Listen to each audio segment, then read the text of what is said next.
Hello everyone, welcome to my YouTube channel economics net achiever. आप सभी लोगों का बहुत बहुत धन्यवाद मेरे यूट्यूब चैनल से जुड़ने के लिए।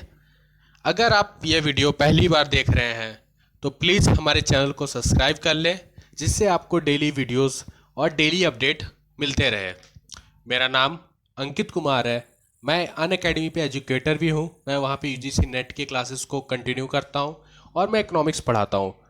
अगर आप मुझसे अन अकेडमी पे जुड़ना चाहते हैं तो वहाँ भी जाके आप मुझे फॉलो कर सकते हैं। मेरे लेक्चर वहाँ जाके देख सकते हैं और मेरे प्रीवियस वीडियो जितने भी सारे हैं फ्री, सारी वीडियोस फ्री हैं, तो आप जाके वहाँ भी मुझे देख सकते हैं, मेरी वीडियोस को देख सकते हैं। तो आज हम स्टार्ट करेंगे अपना नया टॉपिक, जिसमें मैं आपको पढ़ाऊंगा repo rate and reverse repo rate. जो ये सीरीज चल रही है, मैं आपको इस सीरीज के बारे में बता देता हूँ। जो क्रैश कोर्स में आपको पढ़ा रहा हूँ, इस क्रैश कोर्स में मैंने मनी और बैंकिंग टॉपिक को स्टार्ट किया है। मनी और बैंकिंग टॉपिक में मैंने स्टार्टिंग में आपको मॉनेटरी पॉलिसी, आरबीआई कैसे वर्क करता है और क्या मनी का रोल होता है इकोनॉमी में, एसएलआर, सीआरआर, ये सारी चीज़ मैं कंप्लीट करवा चुका हूँ। अब मैं आपको धीरे धीरे ये टॉपिक कंप्लीट करा दूंगा। हम आगे मनी सप्लाई देखेंगे, उसके बाद कमर्शियल बैंक बचा है और कुछ इंपॉर्टेंट हमारे इंस्टीट्यूशन बचे हैं। उसके बाद मनी और बैंकिंग टॉपिक जो है वो पूरा कंप्लीट हो जाएगा। और एक चीज़ और बता देता हूँ कि एक और मैंने न्यू कोर्स स्टार्ट किया है, जिसमें मैं फिजिकल पॉलिसी के क्लास चल रहे हैं, तो आप उसमें भी जाके इनरोलमेंट लीजिए। फिजिकल पॉलिसी को स्टार्ट कर दीजिए उसमें पढ़ाई। और एक और कोर्स न्यू आने वाला है, जिसमें आपको इकोनॉमिक्स सर्वे जो क्लास है उसमें आपको इकोनॉमिक्स सर्वे पढ़ाया जाएगा। चलिए स्टार्ट करते हैं आज का class. Repo rate. Repo rate क्या होता है, इस चीज़ को अच्छे से समझते हैं कि रेपो रेट होता क्या है और हम इसका यूज़ क्या होता है। सबसे पहले डेफिनेशन देखिए। Repo rate is the rate at which central bank of country, जिसे हम रिजर्व बैंक ऑफ इंडिया कहते हैं, lends money to the commercial bank in event of any shortfall of funds। अब एक चीज समझिएगा, रेपो रेट ये क्या होता है। रेपो रेट वो रेट है जिससे कमर्शियल बैंक जो होती है, अगर मान लीजिए कमर्शियल बैंक है, यहाँ एक एग्जांपल के थ्रू मैं आपको समझा देता हूँ जो आपको बहुत अच्छे से समझ आ जाएगा। यहाँ आप समझिए, ये एक आपकी कमर्शियल बैंक है। कमर्शियल बैंक को फंड की ज़रूरत है, तो अगर उसे फंड की ज़रूरत है, फंड की ज़रूरत है, तो वो किसके पास जाती है? वो जाती है आरबीआई के पास। अब आरबीआई से क्या है? आरबीआई से लोन प्रोवाइड करेगी। आरबीआई से लोन प्रोवाइड करेगी, लोन या फंड कुछ भी प्रोवाइड करेगी। तो जब कमर्शियल बैंक आरबीआई से लोन लेता है तो कमर्शियल बैंक को आरबीआई के पास गवर्नमेंट सिक्योरिटी सबमिट करनी पड़ती है। ये चीज़ याद रखिएगा कि जब भी कमर्शियल बैंक आरबीआई के पास फंड की ज़रूरत के लिए जाता है या फिर फंड अगर लेता है, तो वो अपनी गवर्नमेंट सिक्योरिटीज़ को वहाँ सबमिट करता है, तब आरबीआई उसे लोन प्रोवाइड करती है। और इस लोन पे जब कमर्शियल बैंक लोन वापस करता है, रिटर्न करता है जब कमर्शियल बैंक, तो इस पे जो इंटरेस्ट चार्ज करती है आरबीआई, उसे हम कहते हैं रेपो रेट। समझ आ गया आपको कि जब कमर्शियल बैंक को लोन की ज़रूरत होती है तो वो आरबीआई के पास जाता है और आरबीआई उसे लोन प्रोवाइड करती है। और जब आरबीआई रिटर्न लोन आता है आरबीआई के पास, जब कमर्शियल बैंक लोन का रिफंड करती है, तो आरबीआई उससे इंटरेस्ट चार्ज करता है। उस इंटरेस्ट रेट को हम रेपो रेट कहते हैं। ये चीज़ समझ आ गया, जिसमें आपका टाइम ड्यूरेशन, इंटरेस्ट फिक्स्ड होगा और अमाउंट फिक्स्ड रहता है। ये सारी चीज़ें आरबीआई के द्वारा फिक्स रहती हैं। अब आपको समझ आ गया, repo rate is used by monetary authority to control inflation. यहाँ पे समझिए, जो रेपो रेट होता है ये एक मॉनेटरी अथॉरिटी है, मॉनेटरी पॉलिसी है, जिसको हम इन्फ्लेशन को कंट्रोल करने के लिए, जो इकोनॉमी में जो लिक्विडिटी ज़्यादा बढ़ जाती है, पैसे की सप्लाई जब बढ़ जाती है, तो उसे कंट्रोल करने के लिए भी हम रेपो रेट का यूज़ करते हैं। तो ये सारी चीज़ें हैं रेपो रेट के बारे में। आपको अच्छे से समझ आ गया होगा कि रेपो रेट की डेफिनेशन क्या होती है। और एट प्रेजेंट रेपो रेट 4.40% है। तो अगर आरबीआई अगर लोन दे रही है कमर्शियल बैंक को 1 लाख रुपीज़ का, तो जब कमर्शियल बैंक आरबीआई को लोन रिटर्न करेगी तो वो 1 लाख प्लस 4.40 इंटरेस्ट जोड़ के प्रोवाइड करेगी। अब हम डिस्क्रिप्शन देख लेते हैं। इन the event of inflation, central bank increase repo rate at this act for bank to borrow from the central bank. This ultimately reduce the money supply in the economy and thus help in arresting inflation. अब एक चीज़ समझिए, जब inflation होता है economy में तो उस time पे सेंट्रल बैंक क्या करती है, जो रेपो रेट है ना उसको इंक्रीज कर देगी। अगर रेपो रेट अगर आपका इंक्रीज हो जाएगा, अगर central bank repo rate increase कर देती है रेपो रेट, तो उससे क्या होगा, इंटरेस्ट ज़्यादा पे करना पड़ेगा कमर्शियल बैंक को। तो कमर्शियल बैंक इस टाइम पे क्या करती है, कमर्शियल बैंक जो लोन है वो कम कर देती है, क्योंकि जब ज़्यादा पे करना पड़ेगा तो इससे कमर्शियल बैंक को नुकसान होता है, तो इसलिए वो लोन ज़्यादा नहीं लेती है, कम लेती है।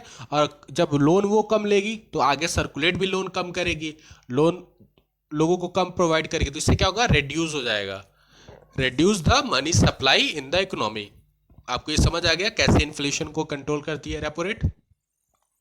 सेम चीज यहां पे है, the central bank take the country position in the event of fall in inflationary pressure, repo and reverse repo rate from a part of liquidity adjustment facility. जो रेपो रेट और रिवर्स रेपो रेट है ये एक part है liquidity adjustment facility का, जिससे monetary जो department है या आरबीआई है वो कंट्रोल करती है। आपको रेपो रेट अच्छी तरीके से समझ आ गया होगा, रेपो रेट में आपको कोई कंफ्यूजन नहीं होगी। रेपो रेट का मतलब सिर्फ ये है कि जब आरबीआई लोन प्रोवाइड करती है और जब कमर्शियल बैंक उस लोन को रिटर्न करता है तो उस पर वो इंटरेस्ट जो चार्ज करती है उसे हम रेपो रेट कहते हैं। अब आगे हम पढ़ते हैं रिवर्स रेपो रेट। इस चीज़ को समझते हैं कि रिवर्स रेपो रेट क्या होता है और इसकी डेफिनेशन क्या है, इसको हम अच्छे से समझेंगे रिवर्स रेपो रेट को। Reverse repo rate is the rate at which central bank of country, जिसे आरबीआई कहते हैं इंडिया में, borrow money from commercial bank. अब यहां समझिए, वहां पे कमर्शियल बैंक बोरो कर रही थी मनी आरबीआई से, बट यहां पे उल्टा केस है। रिवर्स का मतलब उल्टा, तो आप यहां से समझ लीजिएगा कि रेपो रेट का जो चीज हम रिवर्स कर दें उसे हम रिवर्स रेपो रेट कहते हैं। यहां पे सेंट्रल बैंक बोरो करती है मनी को कमर्शियल बैंक से विद इन द कंट्री। आपको ये चीज समझ आ गया होगा कि रिवर्स रेपो रेट में क्या होता है, कि रिवर्स रेपो रेट में central bank of country RBI borrow करती है मनी कमर्शियल बैंक से विद इन द कंट्री, और ये एक मॉनेटरी पॉलिसी इंस्ट्रूमेंट है जिसको हम यूज करते हैं मनी सप्लाई को कंट्रोल करने के लिए कंट्री में। A monetary policy instrument control the money supply in the country. Reverse repo rate का मतलब आपको समझ आ गया कि क्या होता है। और at present reverse repo rate 3.75% है, 3.75% रिवर्स रेपो रेट है। अब आपके दिमाग में एक कन्फ्यूजन आ रहा होगा कि रिवर्स रेपो रेट कम क्यों है और रेपो रेट ज़्यादा क्यों है। अगर रेपो रेट इसलिए ज़्यादा है क्योंकि आरबीआई जो है वो सेंट्रल बैंक है, आरबीआई पैसा यही सब चीज़ों से कमाती है, लेकिन सेंट्रल बैंक अगर पैसा ज़्यादा देगी तो सेंट्रल बैंक लॉस में चली जाएगी। इसलिए सेंट्रल बैंक हमेशा हाई चार्ज करती है अपनी इकोनॉमी को मेंटेन करने के लिए और अपनी लिक्विडिटी को मेंटेन करने के लिए। अब हम रिवर्स रेपो रेट का कुछ डिस्क्रिप्शन देख लेते हैं। An increase in the reverse repo rate will decrease the money supply and vice versa. ये बात सिंपल सी है कि अगर हम रिवर्स रेपो रेट को अगर इंक्रीज कर देते हैं तो जो मनी सप्लाई है वो डिक्रीज हो जाएगी। Increase in reverse repo rate means that commercial bank will get more incentive to park their funds with the RBI। अब देखिए वहां पे क्या था रेपो रेट में, रेपो रेट में जब आपका रेपो रेट कम होता था तो उस टाइम पे क्या करते थे, जो कमर्शियल्स बैंक है वो लोन ज़्यादा प्रोवाइड करती थी क्योंकि उनको इंटरेस्ट कम पे करना पड़ता था। जब इंटरेस्ट कम पे करेगी तो उनके पास लिक्विडिटी ज़्यादा होगी और लिक्विडिटी ज़्यादा होने का मतलब लोन ज़्यादा प्रोवाइड करना। बट यहाँ पे उल्टा केस है। यहाँ समझिए यहाँ पे क्या हो रहा है कि यहाँ पे जब रिवर्स रेपो रेट आपका कम हो जा रहा है तो इससे कम होने से क्या होगा, जब अगर ये कम हो जाएगा तो यहाँ पे क्या है कि कमर्शियल बैंक जो है, कमर्शियल बैंक वो सेंट्रल बैंक को लोन कम देंगी। क्यों? अगर मान लीजिए मुझे कम फायदा हो रहा है, अगर मुझे कम इंटरेस्ट मिले तो मैं सेंट्रल बैंक को पैसा क्यों दूंगा। अगर इंटरेस्ट रेट हाई होता तो मैं सेंट्रल बैंक, मेरी ये कोशिश रहती कि मैं सेंट्रल बैंक के पास ज़्यादा से ज़्यादा पैसा सबमिट करूं, क्योंकि आपको भी मालूम है कि सेंट्रल बैंक एक आरबीआई जो है वो कंट्रोल होती है अंडर गवर्नमेंट, और सेंट्रल बैंक के पास पैसा ज़्यादा सुरक्षित रहेगा, ज़्यादा सिक्योर रहेगा as compare to normal public. तो इसलिए कभी भी अगर ये चीज नोटिस कीजिएगा कि जब भी आपका रिवर्स रेपो रेट है अगर वो इंक्रीज हो जाता है तो मनी जो होती है, मनी की सप्लाई वो डिक्रीज हो जाती है, और जब भी इंक्रीज होता है रिवर्स रेपो रेट तो commercial bank will get more incentive park through their fund with RBI, therefore decreasing the money supply in the market। ये बात क्लियर कट है। इसीलिए इसीलिए रिवर्स रेपो रेट कभी हाई नहीं होता रेपो रेट से।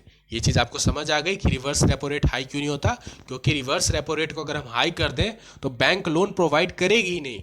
बैंक क्या करेगी, अपना सारा पैसा सेंट्रल बैंक के पास सबमिट कर देगी, क्योंकि उन्हें ज़्यादा इंटरेस्ट रेट मिल रहा है और उसके साथ ही साथ उनके पैसे फुल्ली सिक्योर हैं। इसीलिए आरबीआई ऐसा मेंटेन करती है कि आपको लोन ज़्यादा सर्कुलेट हो और लिक्विडिटी और इन्फ्लेशन को मेंटेन किया जा सके। ये चीज़ आपको समझ आ गया कि रिवर्स रेपो रेट क्या होता है और रेपो रेट क्या होता है। इसमें कोई कंफ्यूजन नहीं होनी चाहिए आपको रिवर्स रेपो रेट और रेपो रेट में। अगर आपको कोई भी कंफ्यूजन है, कोई भी डाउट है, आप मुझसे कमेंट करके पूछ सकते हैं, मैं आपको कमेंट का रिप्लाई जरूर करूंगा। कोर्स के रिगार्डिंग भी अगर आपको कोई कंफ्यूजन और डाउट है तो आप मुझे कमेंट करके बताइए। आप अपना फीडबैक दे सकते हैं कि आपको कैसा लग रहा है कोर्स। फीडबैक जरूर दीजिए, क्योंकि उससे कोई भी एजुकेटर को ये पता चलता है कि वो कैसे पढ़ा रहा है, उसकी पढ़ाई से बच्चों को समझ आ रहा है कि नहीं। तो आप फीडबैक जरूर दिया करें। अगर आप पहली बार इस वीडियो को देख रहे हैं तो इस वीडियो को लाइक जरूर करें और चैनल सब्सक्राइब कर लें, जिससे आपको डेली वीडियोस मिलते रहे। चलिए स्टूडेंट्स, मिलते हैं अपने नेक्स्ट टॉपिक में। तब तक के लिए God bless you all. Thank you.